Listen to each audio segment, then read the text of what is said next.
दोस्तों, क्या गुरुवार की एक मीटिंग आपके सोने को करोड़ों में बदल सकती है या फिर आपको भारी नुकसान में धकेल सकती है? क्या अमेरिका और ईरान के बीच होने वाली सीक्रेट पीस डील के बाद सोना 2 लाख पार जाएगा या अचानक गिरकर लाखों निवेशकों को फंसा देगा?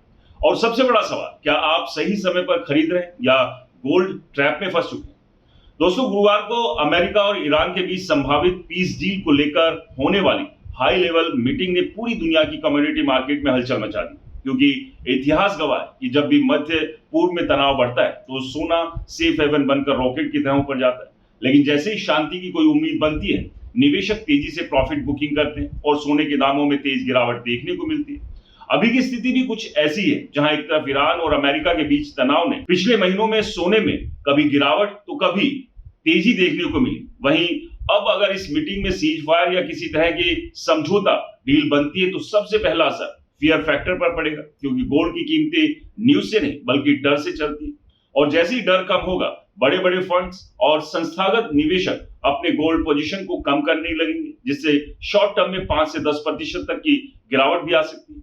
यानी जो लोग अभी ऊंचे दाम पर खरीद रहे हैं वो तुरंत नुकसान में जा सकते हैं। लेकिन कहानी यही खत्म नहीं होती, क्योंकि लॉन्ग टर्म में सोने की दिशा सिर्फ एक फैक्टर से तय नहीं होती, बल्कि इसमें कई बड़े ग्लोबल ट्रिगर्स काम करते हैं, जैसे अमेरिकी डॉलर की कमजोरी, महंगाई, सेंट्रल बैंक्स की खरीदारी और सबसे बड़ा फैक्टर डॉलर सिस्टम से दुनिया का धीरे धीरे बाहर निकलना, जिसे डी डॉलराइजेशन कहा जाता है। अगर ये ट्रेंड जारी रहता है तो भले ही शॉर्ट टर्म में गिरावट आए, लेकिन लॉन्ग टर्म में सोना फिर से नई ऊंचाई की तरफ बढ़ सकता है। अब सवाल ये कि क्या सोना 2 लाख पार जा सकता है? तो इसका जवाब सीधा नहीं, क्योंकि इसके लिए सिर्फ एक पीस डील काफी नहीं हो, बल्कि ग्लोबल इकोनॉमिक क्राइसिस, डॉलर में बड़ी गिरावट और लगातार जियोपॉलिटिकल टेंशन जैसे कई फैक्टर्स का एक साथ काम करना जरूरी होगा। दोस्तों, एक्सपर्ट्स का मानना है कि अगर दुनिया में मंदी का खतरा बढ़ता है और सेंट्रल बैंक्स आक्रामक रूप से गोल्ड खरीदते रहते हैं, तो अगले 1 से 3 साल में सोना 2 लाख के आंकड़े को छू सकता है। लेकिन अगर अमेरिका ईरान के बीच शांति स्थापित हो जाती है और ग्लोबल मार्केट स्थिर हो जाता है, तो सोना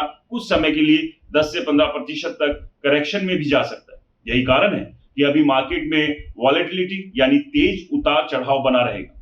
एक दिन में तेज उछाल और अगले दिन तेज गिरावट, क्योंकि निवेशक हर छोटी खबर पर रिएक्ट कर रहे हैं। और यही वो समय होता है जब आम निवेशक सबसे ज्यादा गलती करते हैं, या तो डर में बेच देते हैं या लालच में ऊंचे दाम पर खरीद लेते हैं, जबकि समझदार निवेशक ऐसे समय में स्टेप बाय स्टेप खरीदारी करते हैं और लॉन्ग टर्म को ध्यान में रखते हैं। इसलिए अगर आप सोच रहे हैं कि क्या अभी सोना खरीदना सही है, तो जवाब ये है कि आपको टाइमिंग के बजाय स्ट्रेटेजी पर ध्यान देना होगा, क्योंकि शॉर्ट टर्म में चाहे कुछ भी हो, गोल्ड हमेशा एक मजबूत एसेट रहा है जो संकट के समय आपकी सुरक्षा करता है। लेकिन अगर आप सिर्फ खबरों के आधार पर ट्रेडिंग कर रहे हैं, तो ये मार्केट आपको कभी भी फंसा सकता है। और यही इस पूरी कहानी का सबसे बड़ा सच है।